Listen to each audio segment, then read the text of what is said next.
Hey, what's up? It's Josh Trent. This is Wellness Force. This is a special Solocast show. Today, it's just me and you.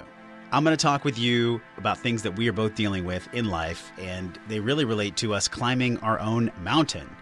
This past week, 8 days, I got to hang out in the Sierra Nevadas with 4 of my really great men, couple from men's group, and I wanted to share my experience because I think you can really relate to this. Now, this is not necessarily easy for me to share, but I really am feeling the deep calling today. And it's about us climbing our own unique individual mountain. I spent 8 days in the Eastern Sierras. I originally went out there for nature therapy, hiking, movement, connecting with friends. But I wound up almost dying.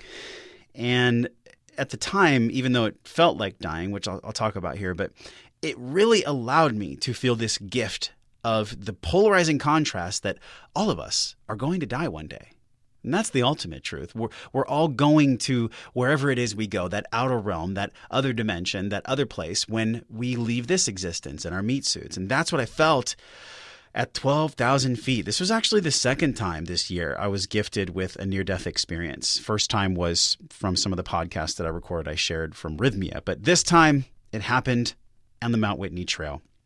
So it was crazy. It was like a full moon at night. We had hiked up there. I was trying to sleep, and I was on the cold gravel in a little small tent in the Mount Whitney trail camp. And all of a sudden, I felt my heart pounding fast. And it's 30 degrees outside, and I'm in this little bivy sack and this mummy bag, and I felt like I couldn't breathe. So I got out of the tent.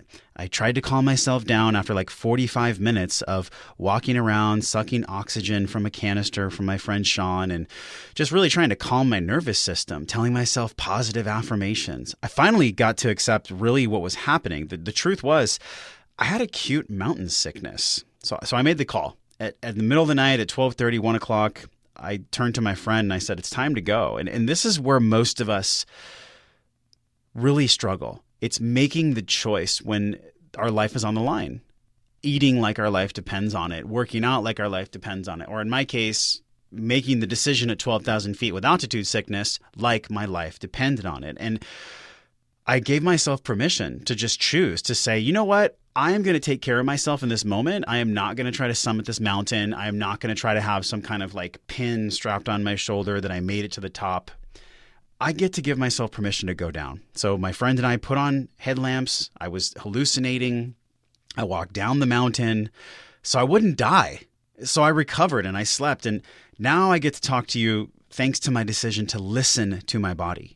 This survival brain that we talked about last week with David Zappizzotti, yes, it does keep us alive, so we get to love it and cherish it, but it's not always directing our most powerful self in this world, in this modern world where we have choice and where we get to express ourselves. And it was this, honestly, climbing of the mountain. I mean, this was the hardest thing, to choose to climb the mountain, to put myself in this situation where I was 6-7 weeks ago blown out my calf muscle, and then 3 weeks ago in the emergency room with hand, foot, and mouth disease. Like, this was so real for me to be able to claim my physical self again and say, you know what, universe, I'm back. I'm going to summit the highest mountain in the contiguous United States, and I'm going to do it, just 3 weeks after being in the emergency room. Well, I met my limit.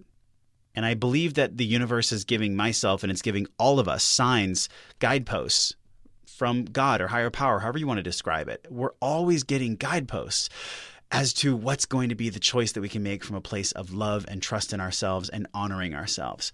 But the survival brain, our ego, it has a different story and is not always aligned with what is best for us. So this week, from this Solocast, I just wanted to check in with you to say I'm so grateful. I'm so grateful to be alive, to be able to still do this podcast, to connect with you.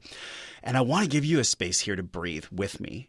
As you know from the beginning, we've always been on this journey together for the physical and emotional intelligence. So this is the opportunity. If you've been waiting for a sign in your life to pay attention, like, this is it. This is where from today forward, you get to take a deep inventory of truly what's going on for you. Now, for me, in the creation process of Wellness Force and everything that we're doing, my climbing of my mountain, just like your climbing of your mountain, has not been easy. There have been many trails that have led me to places of, being stressed about finances and worrying, am I, lose the business, or is this podcast going to lose its sponsorship? And, we had IntelliSkin for a long time, but IntelliSkin chose to go a different route. And so now we have Organifi and all these things where at the bottom of it all, I really just want exactly what you want. I want to have meaningful conversations. I want to direct our social narrative to where I believe the most change can be felt in this world. I want to make a difference in the lives of everyone that tunes into this show. And this podcast has been and always will be a way for me to step into the best version of myself, the one that operates from love, the one that chooses to climb the mountain, regardless of fear, and actually in the face of fear. Because what I've learned recently, and how I think this relates to you and your wellness and the climbing of your mountain this week, starting today, is that we can't necessarily expect things to be easier. What I found, especially from these 2 near-death experiences this week, is that it's not in the easiness of life that we really find our strength. It's when life continues to put lessons in front of us that we realize how strong we truly are. And that's what I'm feeling today. That's why I wanted to jump on and share with you for just this quick moment together. Your day is going to be filled with distraction. It's going to be filled with stress and traffic and bills and responsibilities and all these things. And really our job, and I feel like the whole ethos and the crux of wellness, the true intelligence, which if you look at the definition of intelligence, it's our ability to both gather and apply our intelligence, apply the information that we've learned. That's intelligence. The whole point I'm trying to make is that when we're clear about what our mountain is, then all we do is just gather the strength to climb it. And along the way, it might feel like we're dying. There might be a mountain that you're climbing in your life, and you might actually feel at certain times while you're climbing it that you're going to die. And that's okay. I want to give you permission to climb it anyways. You're not going to die. All you get to do is put one step in front of the other. Do the next best thing. Take that one step in your life today, whether it's choosing one healthy meal, going for one walk, calling one person that you care about, or even having one conversation about shame, because shame can't live in the light. And really the darkness, and the metaphor here is I was in the dark trying to figure out, should I go down the mountain? Should I listen to my pride and go up the mountain even though I felt sick, even though I was hallucinating? The metaphor is everyone's got their own mountain. And the mountain is going to have some darkness, and it's going to have some challenges. But you know what? That's when we feel most alive, isn't it? That's what this world is missing right now. That's what our humanity is missing, is the feeling of being alive. This cubicle, cookie cutter, riding in a car so you can sit when you get home and eat a TV dinner and watch TV so you can be a boob tube that the tube you're watching you says you should be. All of that's bullshit. And I think you know this because that's why you listen to Wellness Force, because you have a passion and a love and a hunger for the truth. And so if anything that you felt from this quick solo cast today hits you the most, I want it to be this: climb your damn mountain. Whatever that mountain is, just climb the damn thing.